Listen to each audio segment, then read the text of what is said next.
China is denying allegations its warplanes unsafely intercepted a U.S. surveillance aircraft this week. The Pentagon says it was flying a routine reconnaissance patrol south of Hainan Island when it was intercepted by two Chinese warplanes, which flew within just 15 meters of the American aircraft. CCTV's Roy Ruttenberg joins us now with the details. Roy, what can you tell us? Well, Beijing is adamant that the U.S. is wrong in this case and says that it's the U.S. spying so closely to Chinese coasts that is the real provocation.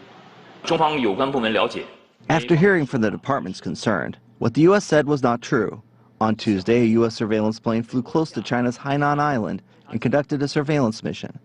Two Chinese aircraft followed the U.S. plane according to the relevant laws and regulations and kept a safe distance. They did not carry out any dangerous maneuvers. They operated in accordance with standardized and professional operations. What must be noted is that U.S. surveillance planes have frequently flown close to Chinese waters, posing a severe threat to China's air and maritime safety. We want the U.S. to stop such surveillance missions immediately and avoid similar moves.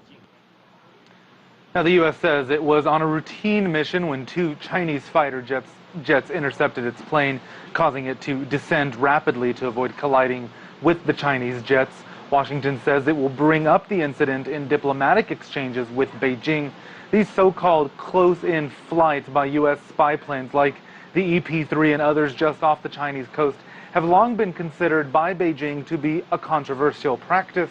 The U.S. says they are in international waters, but these operations are happening well within China's exclusive economic zone and do not give advance notice as Beijing has requested. This flight was just off of Hainan Island, which is close to Chinese submarine bases and other facilities. Asier? So, Roy, aren't there established protocols between Washington and Beijing specifically to ensure things like this don't happen?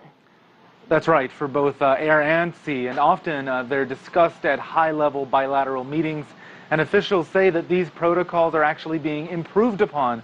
But one of the reasons, perhaps, why we've seen these sort of confrontations being quite rare. But we have seen them more and more recently as tensions rise up in the South China Sea and even elsewhere between the U.S. and Russia.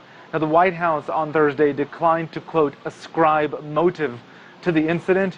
Meanwhile, a leading U.S. senator on the Foreign Relations Committee, Senator Chris Murphy, he warned that Washington should not overreact in response. But there are some, of course, who are calling for tougher action and, yes, even confrontation. Asier? CCTV's Roy Ruttenberg, thank you.